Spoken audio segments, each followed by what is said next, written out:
I am State Farm Agent Rob Renz, and I want to help you get to a better place.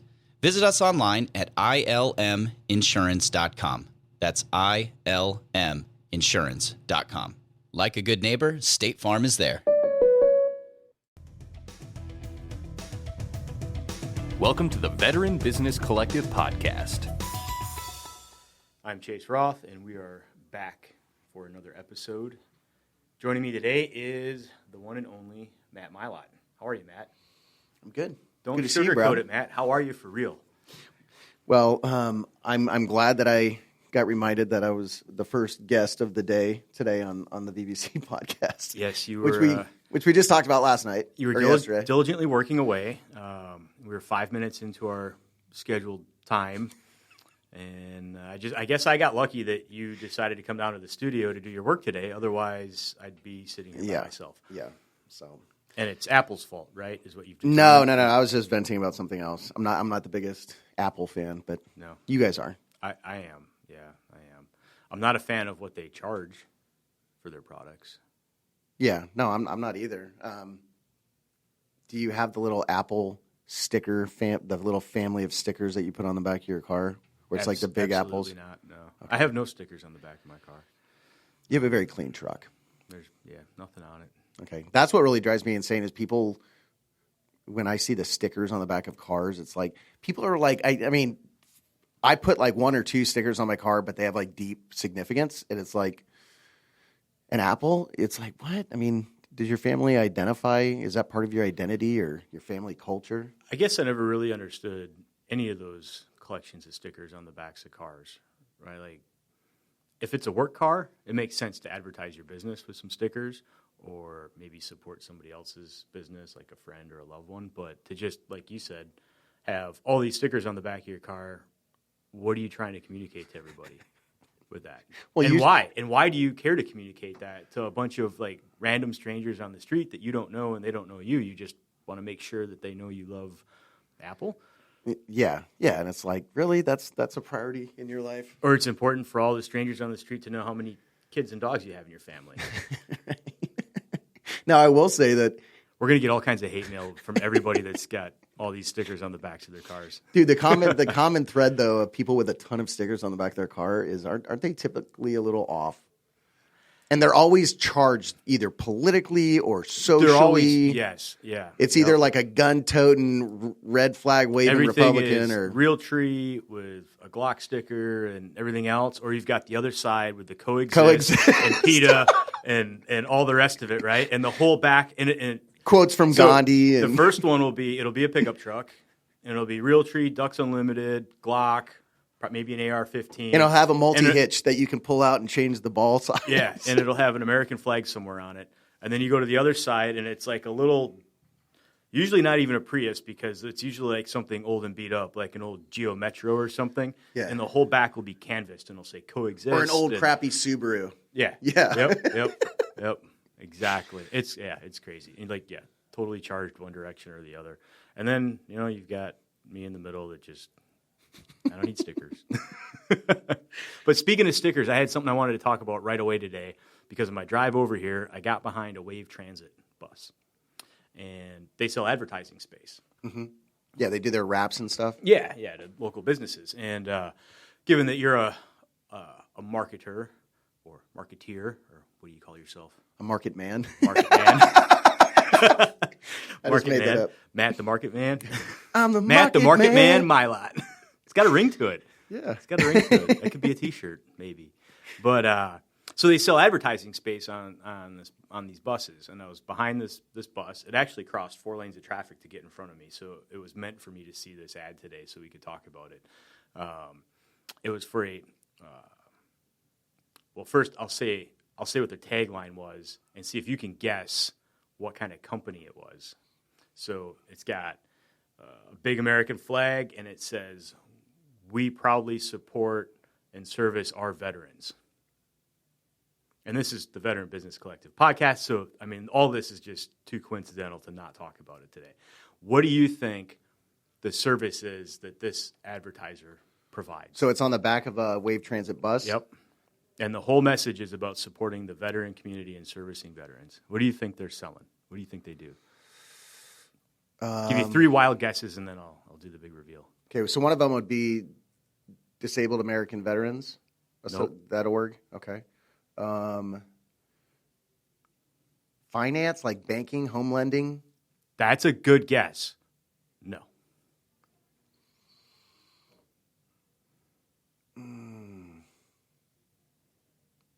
This is kind of fun.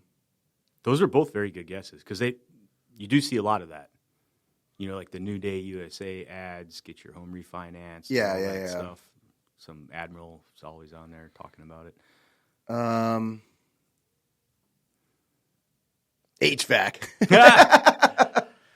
That would be okay too. No. So my reaction to it wasn't a positive reaction. So I want to see what your reaction to it is. Cremation and funeral services. Yeah, that instantly has a negative vibe to it, 100%. We proudly serve our veterans with cremation services. Yeah, no, that's just kind of like A little dark, huh? cryptic. Yeah, like, are you getting behind the 22 a day cause? Like, you know, like what Sponsored do you? by. You know, like, where are you going with this? I don't know. It just seemed like a weird way to try and tie in. Do you know which funeral home it was? I do, but I'm not going to say it. Yeah, it's not important. Yeah, but it just you seemed, know, if you're listening, you know it's you. yeah, it seemed like a weird way to try to tie in patriotism and supporting the military, right? Like, it just seems like a weird tie-in. Like, everybody needs to be either cremated or buried when they die, right? Right. Like, I mean, we all know that. Nobody wants to talk about it. And to point out a specific segment of the population as, like, your go-to market for cremation services, Yeah. is it because we die at a higher rate, so business is better? Like, we're a better target market than everybody else? Well, I mean, it's a veteran-rich community. What if it said, we serve the elderly? Yeah, it's like, because you die when you're old. Right. It's like, wait, you can die anytime. You know?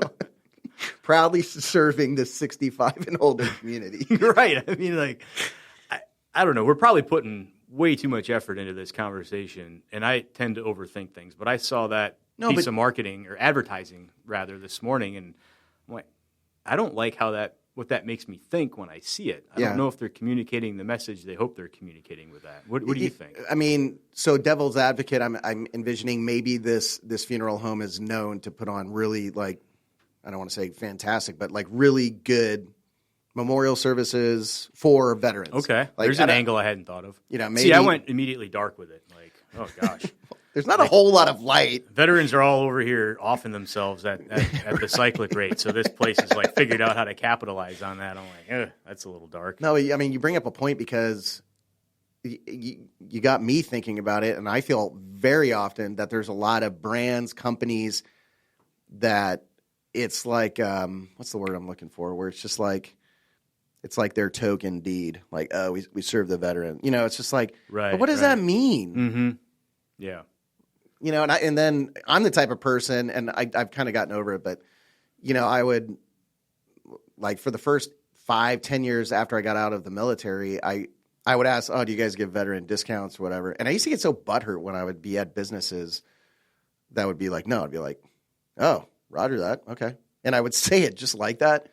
So it's like I have an affinity, just like we all do, for organizations that truly do love and I don't know, in a way they invest in their veteran community. But I really do feel like car dealerships, not necessarily targeting veterans as like their target market, but I don't want to single out car dealerships, but you know, when you have Memorial Day, when you have Veterans Day, and it's like, what do you automatically associate? Oh, the Veterans Day sale. And it's just like, damn, like, how has it come to that, you know? Yeah, I mean, if it's Veterans Day, it makes sense to have a Veterans Day sale, I guess. You know, maybe that's when the funeral home should advertise as Memorial Day, right? Because that's associated with the ones who are gone, not the ones who are still That around. wouldn't be the greatest business model. We only advertise around Thanksgiving. Yeah, but I don't know. I mean, I've never been one to ask for military discounts. If if people ask me, hey, were you in the military? I'll say, yeah. And like, oh, okay, well, you get 10% off your movie ticket or whatever. It's like, okay, I appreciate that. Yeah, but I've never been one to ask. And I know guys that are, veterans that are way, way more well off than I am that ask every place they go constantly.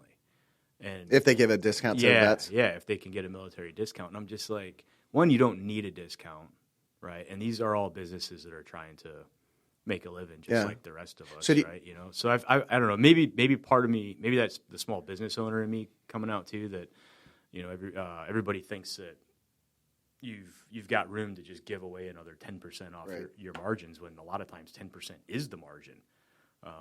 So maybe I'm sensitive because I'm a business owner, but don't get me wrong, it's not like something that I did frequently. I mean, the types of transactions that I would inquire about is like when I was joining a gym, or it's not like I'm going to Olive Garden. Or like Lowe's has a program where if you sign up online, Lowe's is an epic example of it's an automatic 10%, but they're not your local mom and pop coffee place that's worried about trying to save a penny on their cups, so they can make rent. They're a massive public corporation that can afford to give a specific population segment a small discount, But I've never felt like it's owed. I don't know. Yeah. You don't have a sense of entitlement? Well, I volunteered for the military. Right. You were I mean, maybe if I was a Vietnam vet that got drafted and it wasn't something you wanted to do. Yeah, and I was totally against everything the government was doing and against the war and didn't care, and I got drafted and shipped over there and blown up and came back all sorts of messed up. Maybe then I would be like, you know what? You owe me forever because of this. I didn't ask to do this. I didn't sign up for this.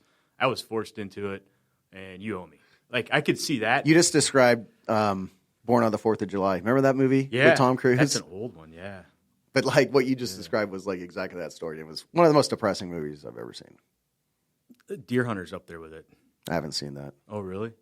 Oh, wow. Yeah, that's a bad one. Depressing like Old Yeller or? No, like it's a Vietnam War movie. Oh, so it's just dark and Yeah, the guy's wow, I've never even heard of that, He's a deer hunter. He goes to Vietnam, has all his experiences over there, comes back, tries to go back to living his life. He goes out in the woods to hunt deer and just can't shoot a deer. Like, just doesn't make sense to him anymore. Like, it completely changed his entire life. Like, he doesn't want to kill an animal? I guess, or maybe they're just not as challenging as people or something anymore. I don't remember all the details. I was little, like a lot of these movies came out in the 80s. Who was in it? I probably shouldn't have been watching them. I'm not sure why my dad let me. Probably why I ended up in the Marine Corps anyways. All the 80s propaganda. Misguided children. G.I. Joe, He-Man, Tour of Duty. Did you watch Tour of Duty? I don't think so. No. Mask. Do you remember Mask? You're probably too young for Mask. Mask, and it was like Mask, Thundercats, G.I. Joe. Yeah, dude. There was a lot of war propaganda in the 80s. Yeah, well, and the war on drugs too. Yeah, I missed that. Being that I was like 5, I didn't pay a lot of attention to that. I was in the trenches, mind you. Yeah. I was born in 80. Yeah, you got a whole 2 years on me. Yeah, but I don't know. I wanted to talk about that ad I saw on the transit bus. It just because you look at it from a marketing perspective. Who's your target market? What's the product you're selling? How do you connect it to the target market? How do you communicate the value to that specific target audience through your advertising? Because advertising can be any medium that you're using to communicate that message. It's just interesting to me that somebody that provides cremation services chose a bus and veterans as their mechanism to communicate their value to a specific market. Yeah. You know what I really would like to see? I want to see the New Hanover County ABC stores saying, we are proudly serving our veteran community. Buy one, get one? Yes, I'm like, now that's a company with their act together that truly loves their vets. Buy one, get one at the ABC store? Or just like, hey, get rid of the ABC stores and just let people make it normal like it should buy be. Alcohol like a normal person, Like in Wisconsin, you can buy it at the gas station. You're right. Yeah, exactly. Anyways. Same thing, which is funny because same thing on the West Coast. It's like, but then the state can't control it and get all kinds of extra money from it. They need to do that with marijuana. They should. I mean, SB 711 is on hold until the next session, but it's been proposed. They're working on it. Yeah. It's a slow progression for sure. It is in the South. Southeast, anyways, for sure. Yeah. So, Matt, you are a former recon Marine. How many years did you do? 8 total. 8 years? Yeah. Marine Corps. But the last couple of years, I was going through the MESIP program. Mm-hmm. What'd you end up majoring in? Political science. Okay.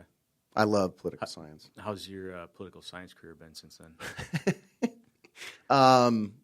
It hasn't begun yet. Still waiting. It hasn't begun. I mean, I look back and I picked political science just because I've always liked politics, and I like more of the international aspect, like diplomacy and international affairs, and the dynamics of nurturing strategic relationships with countries.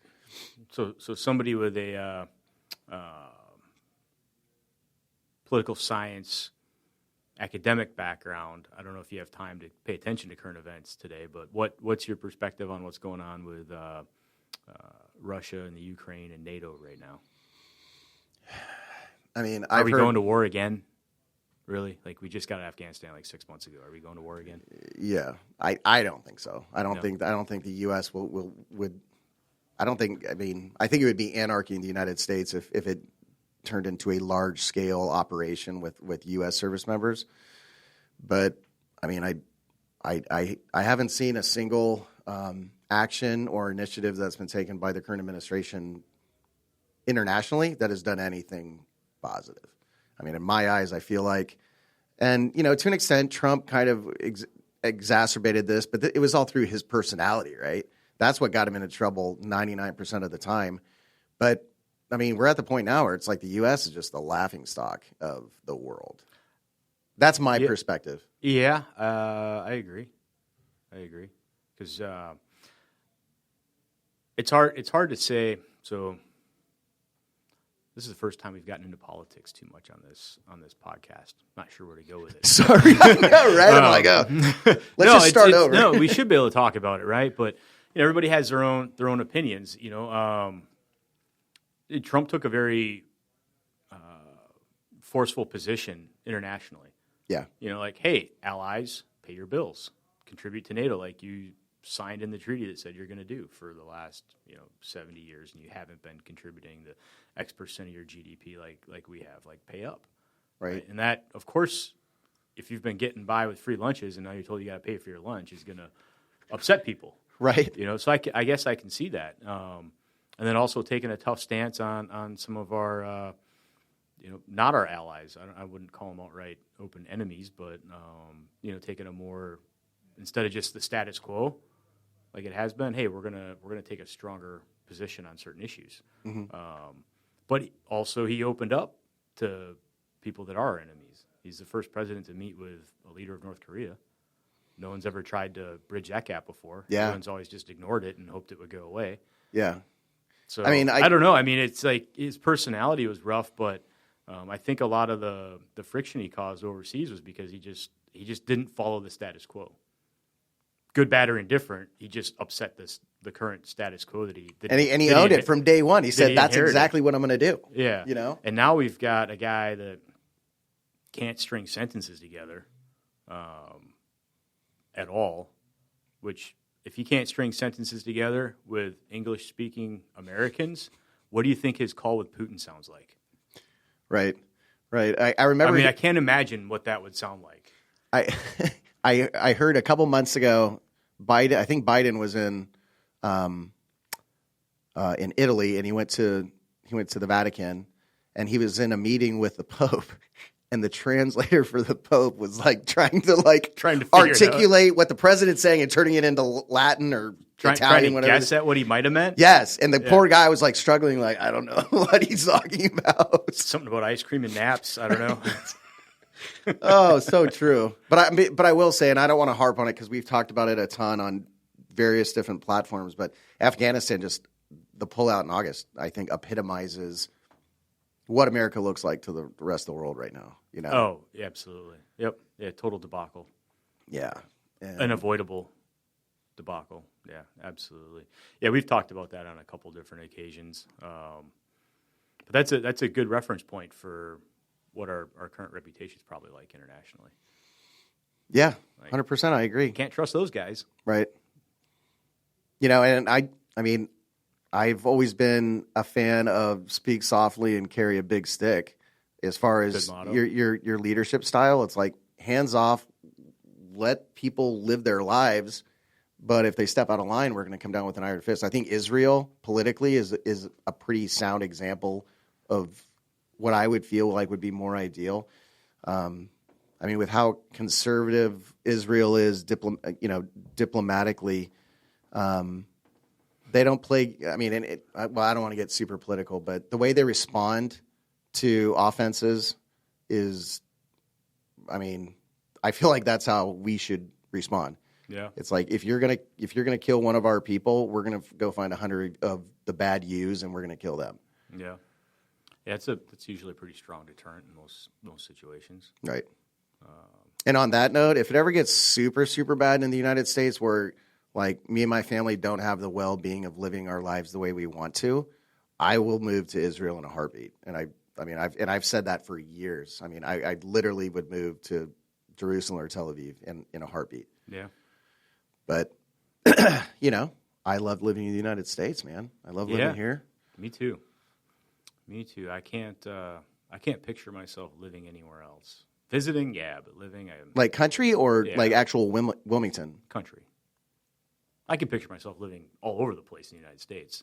There's a ton of cool places here that I could. What about the Caribbean or somewhere tropical like that? Nah, be so boring.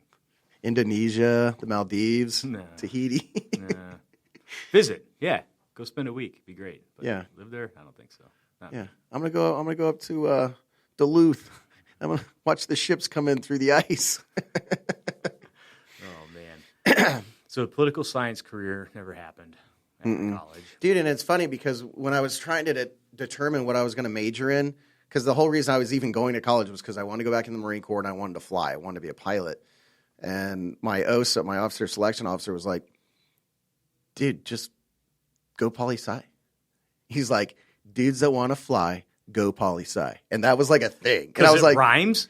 Like, I don't know. That sounds like a Marine Corps thing. This rhymes, so we'll make it a thing. Yeah. Well, he told me that, and I was like, I like politics. I like, studying the history of it, but then also like just everything that goes with that. And that was the whole reason why I made major. I literally was almost going to major in drama just because I wanted to. That would have been better. I just wanted to go back in the given what you're doing now, right? Being a market man. Right, the market man. Being the market man. Yeah. With a drama degree, I mean, that'd be tough to beat. And the whole reason why I wanted it is because I wanted my whole Marine Corps career to be like, I majored in drama. Because my buddies that fly if I have a couple of buddies that have flown in the Air Force, one in the Army, the Navy and Marine Corps, they don't care what you major in. No. As long as you get an undergraduate degree from an accredited, university. It doesn't matter. Yeah. Like in the Air Force, you got to major, or the Coast Guard, to be a pilot, you got to major like engineering or mechanical, I don't know, something that's way smart, more brainy. Yeah, poli-sci is Not just drama. Yeah, poli-sci is just memorizing stuff. Drama would have been actually pretty hard because the few drama classes I ever took. But I literally just wanted to say, I majored in drama. Little light in the loafers. Yeah, that'd be a great major for an infantry officer. Right? Yeah, totally. Instead of like the typical, I majored in military history. Yeah. You know those guys, yeah. Right? Like they think it matters. Yeah. They wanted to go to VMI their whole life. And they love life at VMI when everybody else hates it. Yeah, drama degree would have been cool. So you got the political science degree, and then you ended up leaving the Marine Corps after 8 years. Mm-hmm. And if I remember right, you went out to California and became a SWAT officer. But not right away. No. Yeah, correct, but not right away. I mean, I did years on patrol, and it was funny because I wasn't expecting to get out of the Marine Corps. I didn't end up commissioning, and it was kind of an age waiver thing. Anyways, so we had to make a decision, and my commissioning day, I literally was just like, that morning they were like, "Are you sure you don't want to commission?" And I was like done with everything. It's like I'm waiting for orders for TBS. Anyway, so we made this decision to leave, move back to Northern California where I'm from, and I started going through some interviews with for like corporate type jobs with like one commercial construction company, Another one was HP. HP has a pretty big presence in Northern California as far as like plants and stuff. And I was really close to getting this job in the international business department of this one division of HP. And it was just, for some reason, I was sick to my stomach. And the few interviews I had gone in for, it was just, it was the impetus of my, transition is not going to be what I was perceiving it to be. That was when it really started, like I really started feeling it, because I would go in for these interviews and just the most foreign, alien-like feeling every time I go into these environments, because it was just so, I was so divorced from what it was. It was just like, I knew the Marine Corps. Anyway, so. Like, nobody in here is wearing Silkies right now.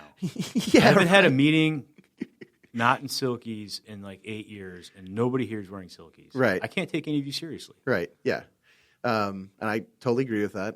If it's summertime, I wear Silkies. That's all I wear. On the daily. 9 months out of the year here. Amen. Silkies. Amen. Yep. I mean, they're fancy now. They're not the Softy brand. Yeah. You know, we've leveled up in our Silky game over the years. Ron got me plugged in with Ron Holmes got me plugged in with Kevin, and Lord of mercy, I can't remember his last name, but he owns Savage Tacticians, which is based here in Wilmington. Yep. But all those cool shirts and shorts and pants that Ron wears with all the cool, like, you know, it's got like AK-47s, but it looks like it's like neon, like South Beach kind of look. Yeah, it looks like a Hawaiian shirt, but it's got guns all over it. Yeah. Anyways, he got me tied into SavTac, man, and I dig their stuff. But they make a bunch of cool little Silkies with like just like tie-dye pattern and like one with pineapples and grenades, and you know, it's fun, but it's still like Are they rooted. Softy manufactured ones? Are they the same as like the military ones we got? You know, I don't no. I mean, these are like custom. So I'm a pretty big fan of Sunga right now. Dude, I still haven't gotten a pair of Sungas. I'm still saving Wrong money. with you? They've got a sale right now for Veterans Day sale. It's a Veterans Day sale in February. No, there's a holiday coming up. What is it? President's Day? Yeah, they've got a President's Day sale going on. You can get, I think, 15% off. And they didn't even pay me for that. Do they give discounts to veterans? It's veteran-owned, probably. It's kind of a dick move. It You're is, a veteran. right? You don't even give us discounts. Yeah. Get you and your way to make a living. But yeah. You should get a pair. Game-changing. Trust me, I'm going to. I just Game-changing. I'm focused on just putting food on the table and allocating my finances appropriately. All that works better when you're in a pair of Silkies. Dude, you don't got to sell me on Silkies. You know that. Okay, all right. Well, we'll stop talking about that then. Now, well, never mind. That wouldn't be appropriate for me to ask. Well, you should probably ask it now that it's out there. Does your wife wear Silkies? Like, does she ever wear your Silkies? No, she doesn't. I've offered. I was like, hey, can I get you? If I get you a pair of these, would you wear them? All right, because they make chick ones. Does. And she's like, she don't need chick ones. She could be I know, wearing. but she doesn't, man. She doesn't. She's into her shorts that she wears to her CrossFit gym, or she's into Lululemon. Yeah, you know, like that yoga stuff. type tights, pants, whatever. She doesn't like leggings. She gets Lululemon shorts and wears those. Even when it's cold out, she wears the shorts and just like a sweatshirt. Yeah, I've always been a big fan of females and Silkies. There's a history there. We won't go into it, but there's a history there. Are you talking about me? No, just in general with Silkies and chicks. Yes, and we do mean ladies. Yes. I will say, and it's something that I feel it would be appropriate to just mention. Like, I never ever worked, interacted, or anything with a female Marine in all my time. Like, the only time I ever interacted with one was like, you know, when you had to go renew your tags for your car on base, or Other than that, I never ever. I didn't see one for the first 4 years I was in. Oh, because you were Fast Company, right? Yeah. Yeah. And I was West Coast. They don't train females out there for boot camp. Right. So Exactly. Same thing. Out there for that, and so I and everything where they don't train. Well, at least at that time, I don't know if they do now, but they didn't train females to Fast Company in Virginia. So 4 years into the Marine Corps, I get moved to Camp Lejeune. All of a sudden, you smell perfume. And I like, seen what one. The hell is that? I saw the bun across the parking lot at the PX sticking on. I'm like, what the hell is that? what is that? What is going on? They do exist. Never seen one. I heard about them, but I'd never actually seen one until I was in for 4 years. Oh. But I will say that subsequent to leaving the Marine Corps, I've had the privilege of having relationships with a handful of Marines that were females. And, dude, I will say, like, you're on another level being a female joining the Marine Corps, period. Across You the have board. to be.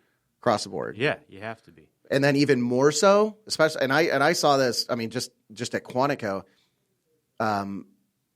Marine officers that are going through all their officer, the basic school, whatever, females, mad respect. Because, I mean, I remember doing like some of our final exercises and stuff. And, you know, this is after having my background as a grunt. And I remember being like, oh, this is a little miserable. You know, we're on this like 25-mile hike, and then you got to do these assaults, and then we're all rotating through the leadership positions. And I mean, there's females going through the same stuff, wearing the same crap, doing the same thing, but she weighs half of what I weigh. I'm just like, what the hell, man? You couldn't see a male do that, you know? Right. I mean, freaking Liz Hartman. Liz is a perfect example of that. she is the most petite frame a woman can have, and yet, you know, got in the trenches and started hooking and jabbing just like the boys did. And anyways.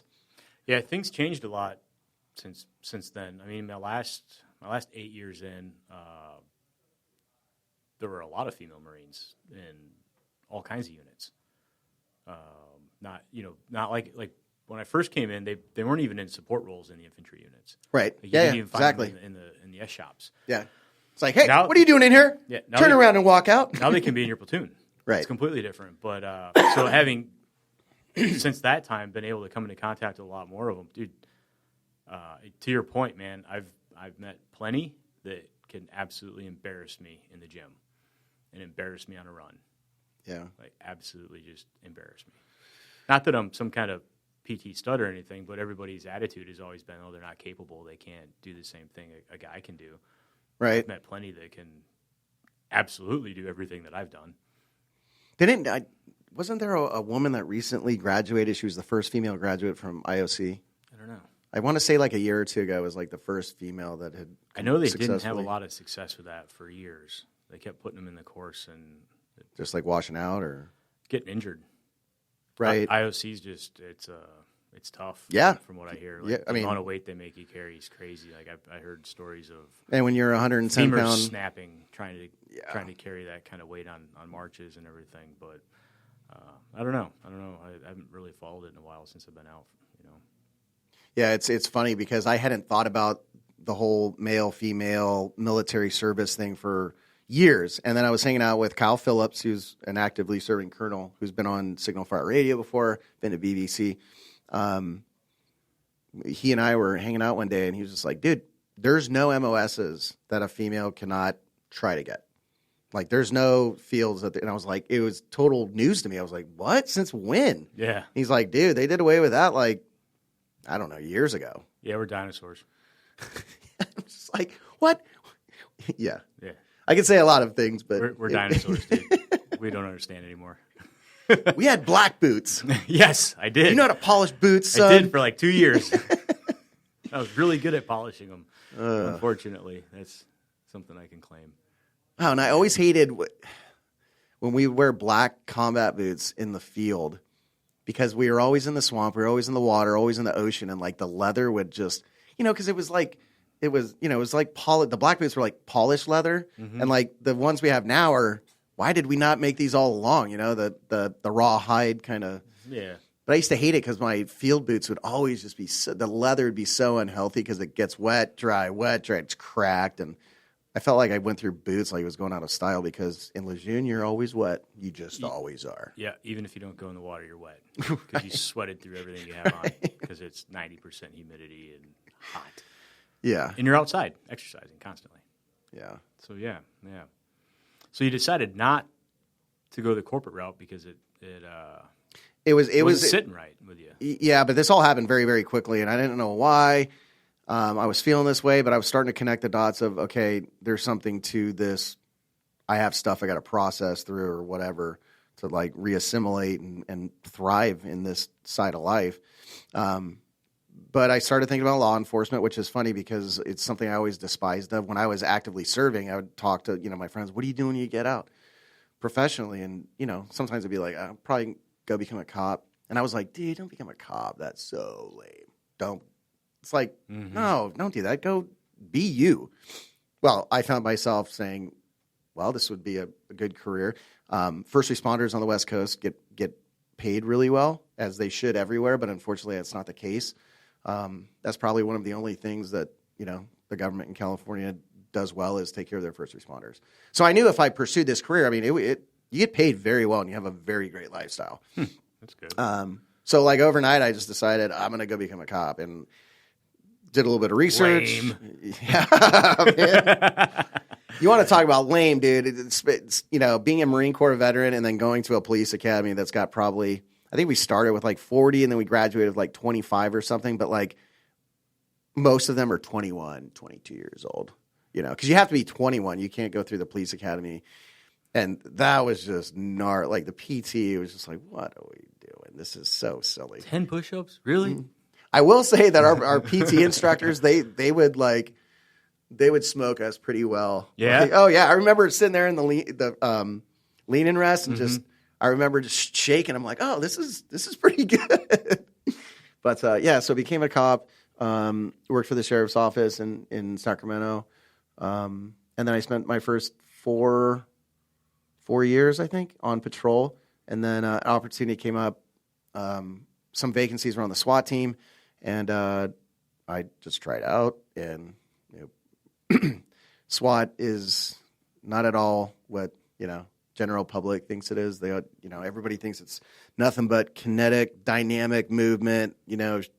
Shoot, move, communicate. I mean, you're pretty much always dangling from a helicopter on a rappel line. Well, same thing in the Marine Corps. Shooting too. your MP5 right at drug upside dealers, down at drug dealers, right? But yeah, my last few years I was on the SWAT team, and that industry, and I mean, I know you know way more about this. I'm not going to go into detail, but that industry was just ended up being really toxic for me personally. It wasn't the work. I loved the work. It was just probably tough to have a good work home life balance. Dude. Career, right? I mean, yeah, almost like I think about it. And one of the things that would kind of scare me about that profession is it'd be like being deployed to Afghanistan, but at home. Like you get up every day, put your armor on, and you go out to fight the battle, and you come back home to your family. It's just and that is part. That's definitely kind of weird, And yeah, definitely part of it. And it's crazy how time changes things. Because before I became a cop, and people close to me were like, "Dude, be careful about going into law enforcement because that's you hear all the statistics about suicide and alcoholism and divorce and infidelity." Does sound like the Marine Corps. Right. And I was like, dude, I left the Marine Corps after my tours. The same, I was still in touch with who I was as a person. I felt like my time as a cop totally started changing who I was as a person. And all the statistics that I had been fed from the get-go that I was always like, yeah, for some, but not for me. You fast forward to the end of my law enforcement career, and it affected me in all of those ways. Really? Oh, 110%. Wow. To the extent that I like overnight started looking at myself going, who are you? Like you've turned into like this freak, I mean, my drinking was out of control and my social life was not congruent with what a good father, husband figure would be living. And it was just kind of like the status quo. Like, this is how you do it when you're a cop, man. And it's like, so I had to make a decision. It was like my marriage was freaking pretty much over. But my wife wanted to stay with me and wanted to salvage our relationship. And obviously at this point we had 2 girls, our daughters. So we made a decision. We're going to walk away from that entire life. We're going to walk away from law enforcement, from the West Coast, move back here where we lived before. And we actually missed living here so much, which the whole time I lived in North Carolina, I hated it because all I wanted to do was be back in California. And then after I had been back there as an adult for 8 years, I'm like, screw this. Like, what? Get me out of here. This is funny. I mean, when you're a SWAT operator in California and you have to go through the same amount of red tape to buy another pistol that Joe Blow down the street has, it's like, yeah, what? With magazine capacity restrictions and yeah, and trigger pull poundage restrictions. Yeah. And what color it can be and all the rest of it. Yeah. No, that's a scary one. You can't buy that one. But I'm SWAT. Yeah. we That's don't care. deadly, man. We don't care, man. You could get it. You could shoot your eye out. Dude, totally. Oh, totally. No, I'm SWAT. Yeah, you could still shoot your eye out. We're It's not allowing still that. dangerous. Have you thought about this bow and arrow with foam tips? The Nerf ones, yeah. Yeah, exactly. So let's fast forward, man. So you ended up back in North Carolina, in Wilmington, and we'll skip a couple of those chapters just for time, Yeah. if that's cool. And I'd like to talk about where you are now. Yeah. So you've gone on this long journey of, almost a decade Marine Corps, almost a decade law enforcement. You've done a bunch of things in between here and there, and now you're on an entrepreneurial path, which is a whole nother big I feel pivot, very right? It's a huge pivot. It's Yeah, scary. it is. I can say that because I've done it, but just leaving the military is a huge pivot and scary. And then leaving another stable career and paycheck, even if it was warping you into somebody you didn't like, is still scary. Yeah. Super scary. 'Cause you don't know, like, how am I going to pay my bills? What's life going to be like? You don't know. Yeah. Now you've done it again into probably, in my experience, what I would consider the scariest thing I could ever do, which is be in business. Yeah, I agree. And I feel humble you saying that because you are a successful business owner and you said I was on the entrepreneurial path. I guess I'm on that path, but I mean, we've had plenty of conversations about this. Like, we're building this as we drive it. Yeah. And That's what it's like a lot of times. Yeah. So up until this last summer, I spent the last 5 years working at the business school at UNC Wilmington. And then about a year and a half ago, we started Signal Fire Radio. And then people wanted us to start producing content for them, So we grew it into a media company, Signal Fire Media. And as we started growing our clientele, my disenchantment of being associated with the university was increasing. And, 6-7 months ago, we had gotten to a point that it was appropriate for me or somebody, and it ended up being me, to transition and start focusing on driving the brand full time. And that was July of last summer. So it's been. What stands out the most to you so far about being a business owner and trying to make it work? Chaos. Communication, Communication. Communication, which is funny because communication is it's like the most important thing to me. Communication and conscientiousness. If you say you're going to do it, if I tell you I'm going to do something, I will literally be on a podcast. That doesn't count. That doesn't count. Not today. Was that a cheap shot? Was that low? Was that No, below the belt? No, because I think it was really funny. You're like, "Are you going to join me?" I'm like, "What do you mean? Who's your guest?" It's you, dumbass. That was hilarious. I wish we should have been recording at that point because that would have been funny. Like to have TK just have the cameras already rolling and I'm sitting here by myself like, is this guy coming in here or what? Like I can see him. He's just hanging out there. Like, Are we going to talk or jerk off here? But you said communication and conscientiousness. I feel like those to me are the key elements that help me be successful. And it's also what I perceive to help a team be successful is communication and conscientiousness. If you say you're going to do something, just follow through with what you say you're going to do. Mm-hmm. And communication. It's like, if this isn't working, tell me it's not working. Let's figure it out and tell me now. Don't tell me next week, So being efficient with your communication.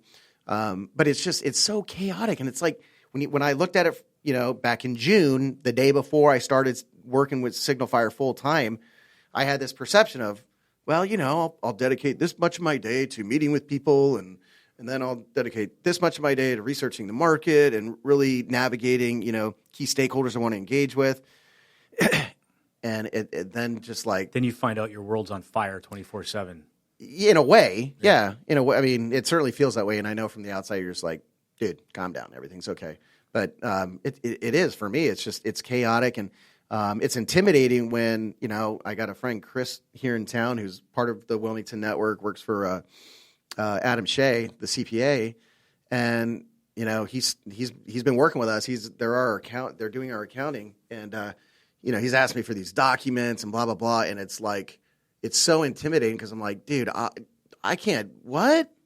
I'm just trying to get invoices paid for. It's like, what do you mean tracking all, the financials? And it's like, And I hate saying it, having like got my MBA, because it's like, yeah, we technically could have financial statements if we really wanted to, but it's like, we're worried about, making payroll, like paying everybody, making sure everybody's getting paid on time, or cleaning the studio, or, oh man, the fridge is empty and we have 2 clients recording sessions today. And then dealing with, so we're building our team, but it's like you can't have all your investment for this one expertise in one person, It's like we started off with just TK, and it was just like, okay, well, we're going to very quickly get to a point where this is exceeding his bandwidth. So we start adding people, and then, it's the unpredictable. Costs go up, the amount of things you have to manage go up. Yeah. But you still have the same amount of time in the day. You have the same amount of bandwidth as you had prior. Yeah, so what I'm hearing from you is that it's tough. Yeah. And I mean, you and I have had conversations on days where I literally was going to start a shotgun. Not really, but I was just like, this sucks. Like, just. So why you do it? So for people out there listening, maybe transitioning. you're not encouraging them. Maybe people, looking at transitioning, and they're running the same things you ran into. Like, man, I just can't see myself working in some corporate gig somewhere. Yeah, I want to go into business, right? Like, you're painting this doom and gloom picture of business, right? But you're doing it, right? So why? So I'm painting this doom and gloom picture, but that's only which I agree with everything you said, right? But you're still doing it, and I'm still doing it. Yeah. So what's your reason for still doing it? Well, because of the nature of the narrative on this show, I wanted to be transparent about like the realities of what I've been internally experiencing. But so it might be doom and gloom with the media business right now, but it's 10 times better than my gig at the university the last couple of years. It's 100 times better than In what way? In what way? In what way is it better? My well-being. Okay. So when I navigate the day here, it's like in a certain aspect, I'm completely in control with what I'm doing. I'm not being delegated. I'm not. I don't have this corporate structure that's just. I'm just a part of this big machine. Right. You still have things you have to do you can't get out of, right? Like, you still have to stock the fridge. Has to happen. But you do it on your own terms. And somebody else isn't coming in and be like, Matt, why isn't the fridge stocked? 100%. Is that kind of what you're getting at? Well, yeah, that's one. That's a really mundane example. I mean, there's a million different tasks we could have highlighted that need to happen on a regular basis. Yeah. No, that's a simple one to understand. That's a huge aspect of it. It's like, Monday morning at 8:00, like, it's like, why my 5 years at the university, I would have to go and be in my office at 8:00. It's like, you're expected to be in there even at 8:00. if there's nothing going on. Right? Why? Yeah. Like, that's Marine Corps. I want to be Corps. there, but why? It's like, if I don't have to be there, so it's like 8:00 Monday morning. If I want to go for a run because it was nice outside and it's like ideal for me to run, I can go run, go into the office a little later, and just, course correct my schedule for the rest of the day or the week accordingly. Do you feel that freedom, because I think I struggle with this a lot. Do you think that freedom in your schedule makes it difficult to stay on task at times? Yeah. Do you feel like, because I know I struggle with this where it's like, man, I get to the end of a week and I'm like, man, I didn't do this, I didn't do that. Yep. I can see like I wasted 3 hours on Wednesday that could have been spent developing social media content. I could have set up 3 more lunches this week than I did. Right. Like, I see that every week in retrospect. I look back and I'm like, I see all the failures and gaps where I could have been. Oh, okay. You're talking about yourself. I thought you were looking at me. No, I look back at your week back and I see all these failures. I don't know and what you gaps. do every day, but I look back at my week and I'm like, dude, like, you could have hustled harder. You could have done more. That's what I say to myself every week. And part of that is I'm not required to check in at 8 and check out at 5. It's on me, right, to say I'm going to start at this time and do this and do this and do that. I did the same thing this morning. I'm like, dude, it's 65 for the first time in a month. I'm going for a run. Yeah. I did the same thing. But then because I did that and I had the freedom to do that, I didn't do something for one of my businesses. Mm-hmm. I mean, but dude, and you know this, we're always going to have opportunity costs for every single thing that we do. Right. If we're going to choose to do this, we're choosing not to do something else. But there's so much value in having that choice. Yeah, hugely. And it's something that I have never experienced before. And it's worth more than money in a lot of ways. Oh, dude, right? I'm living that because I make less money now than what I did at the university and what I did definitely as a cop. Am I happier? Absolutely, I'm happier. Right. Is my presence when when I'm off work and I'm with my family? Am I more present and not checked out because I'm just critically thinking about something? So I was being super negative by just highlighting some of the struggles for me because I think there's value in sharing that. No, absolutely. I mean, it does no good to just tell everybody how awesome you are and how awesome everything is all the time because it's not reality, man. Right. It's not for anyone. I don't care what kind It of is rosy. on Instagram. Yeah, that's a way to paint a picture of complete falsehoods, right? Yeah. I appreciate the honesty. It's true. I don't think there's a business owner or entrepreneur out there that can't relate to everything you just said. Oh, I'd imagine, dude. And I'm at the very beginning of it. I'm talking to you. You've gone through this for years, and I haven't. So, and I would say the most encouraging thing for me is surrounding myself with mainly veterans, but entrepreneurs that are successful. Rob Renz, Morgan Lattimore, Ron Holmes. It's like I'm surrounding myself with veterans, so we come from the same foundation, but I'm surrounding myself with people that I can learn from. You've been successful in this. What have you been through? Share your experiences with me and allow those to be a tool and a resource to make my my journey better. And that's certainly what I want to do in every aspect of my life. I mean, professionally and personally. Like, let me share with you decisions that I've made that have had negative effects and whatever, and take it for what it's worth, Yeah, no, that's great. Absolutely. Well, we're getting close to our allotted time. So a couple more things I wanted to hit on. We haven't really talked about the VBC at all, but you've been involved with the VBC since day one. Yeah. I think you've made it to like everything we've done, every meeting, most of the company Almost. socials. I mean, you've been at like pretty much everything. Right. Just from your perspective, like what sort of value has that driven for you, if any? So, since my law enforcement career, my jobs have always involved me being out and about in the market, going to networking events, and as a business owner here in Wilmington, there's a bunch of nonprofit organizations here in Wilmington that are in some way business networking related. So I had a frequency over the last 7 years really to be going to all these events, and time after time after time. I don't think I ever went to a single event that I was like, there was some legit value there for like growing up your business or growing your brand. And it was funny because from the very first VBC meeting at Ironclad, there's like 9 people 15. there. That's what I said, 15. Yeah. 15, yeah.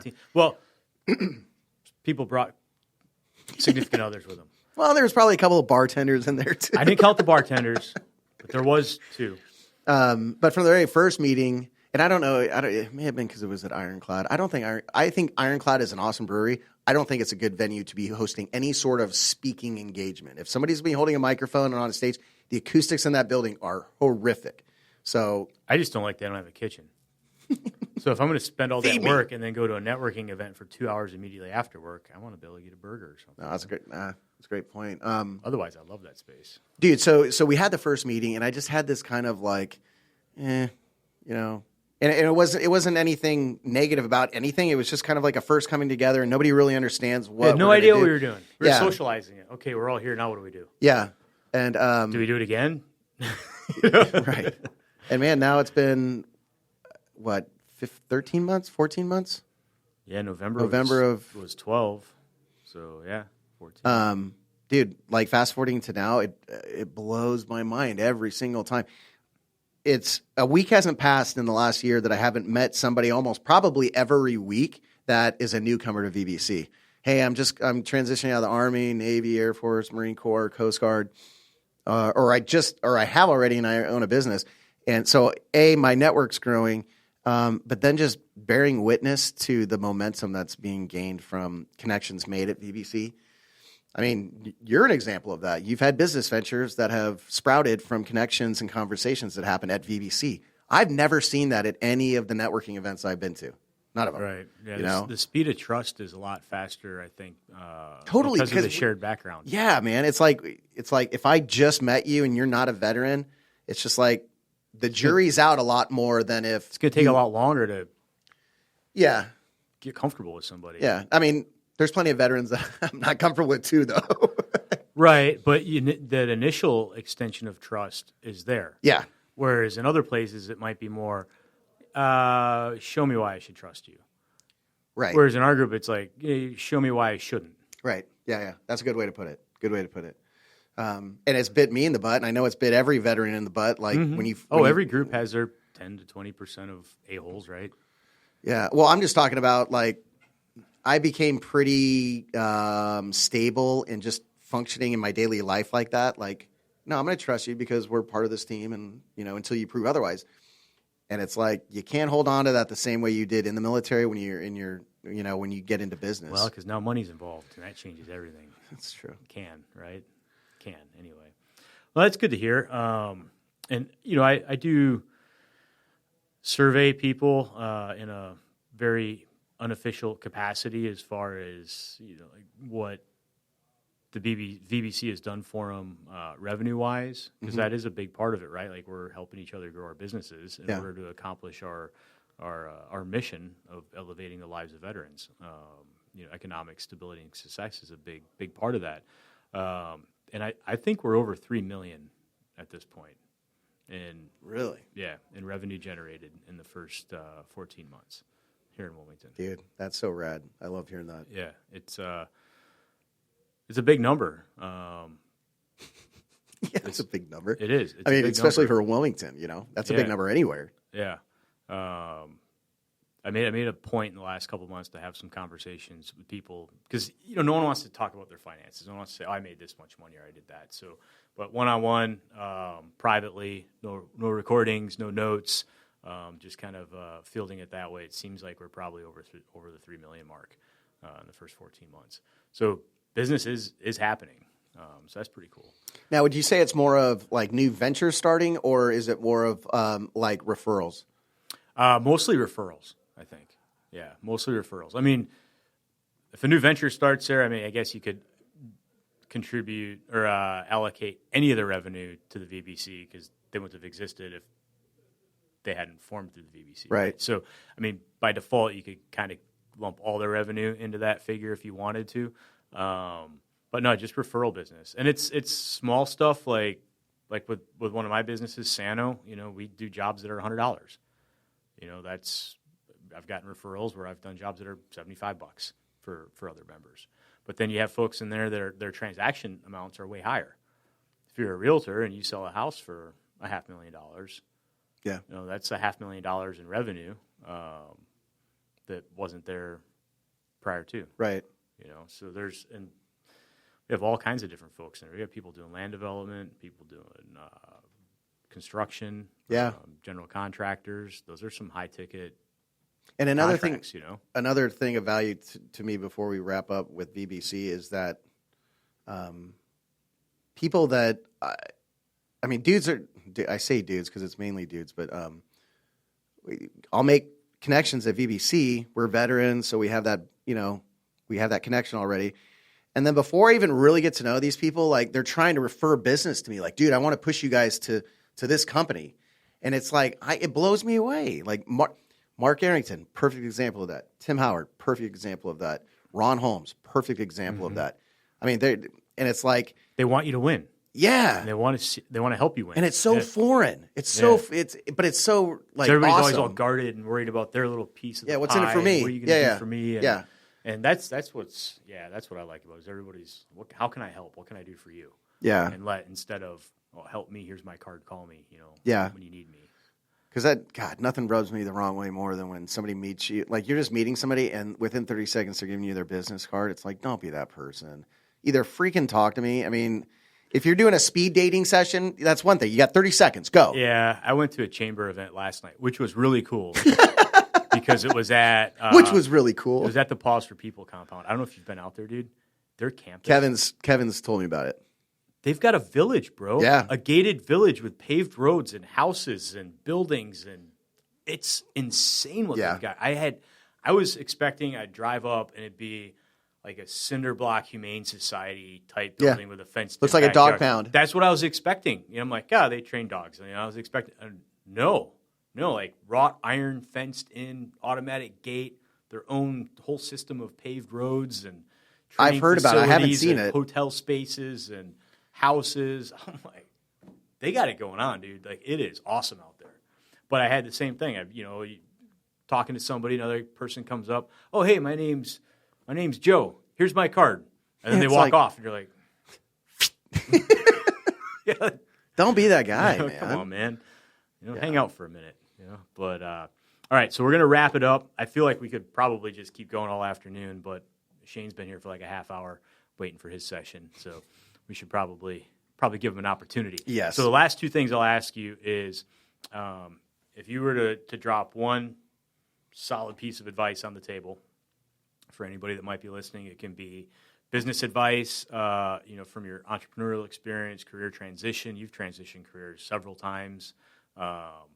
Good dad advice. I don't know, whatever you're into, man. Just something of value to leave with people. Something that always helps me, and being a free diver, breathing is huge, and it's something that I've been not focused on, but it's just something that I'm more driven to focus on since I left the university.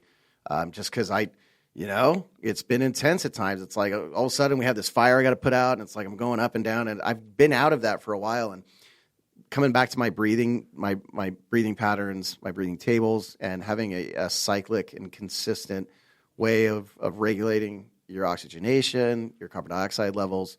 Now you're making me want to just take a deep breath right now. I've been sitting slouched over. Yeah. Expand the lungs, get some oxygen. I want to take my blood oxygen level right now. Don't take your blood alcohol.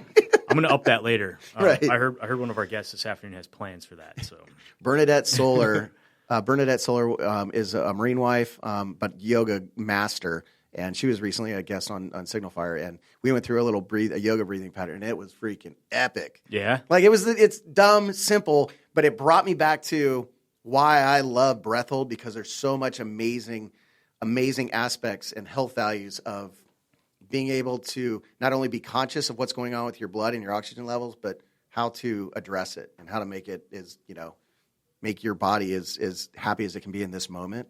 But as far as advice goes, the biggest thing that I would say is surround yourself with people that you have a desire to, join their ranks.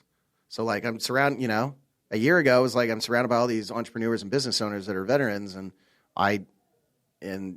now I'm in that entrepreneurial space, and I wouldn't have done it without the support, the guidance, and the motivation I've gotten from people like you and Rob and Scott and everybody else, because I have confidence knowing that, and there's that veteran connection. It's just like, this guy is saying I'm going to be okay, and I just got to do this, and I get provided that guidance on a daily basis from my network. And so surrounding yourself with people that you want to assimilate to be one day, that has been the biggest help for me, for sure. Yeah, I couldn't agree more. That's great. Absolutely great. Last question. Any book recommendations?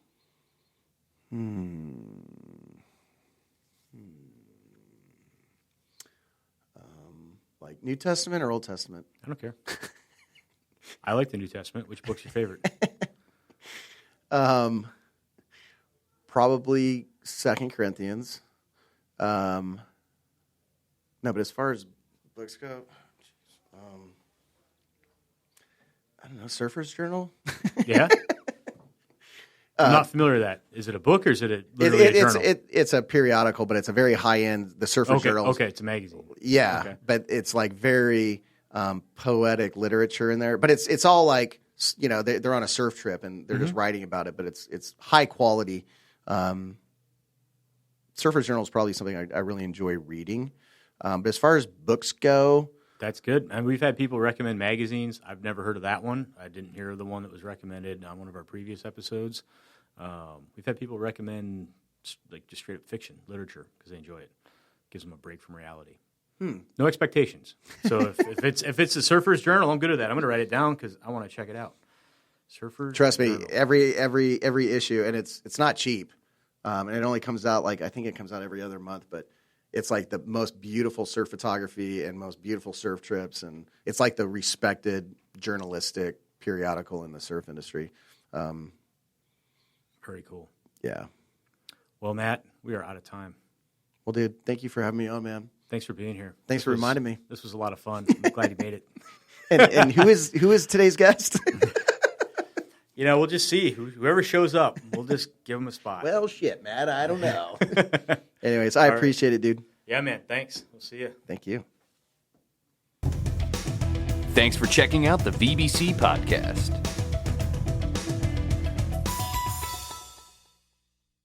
I am State Farm Agent Rob Renz, and I want to help you get to a better place.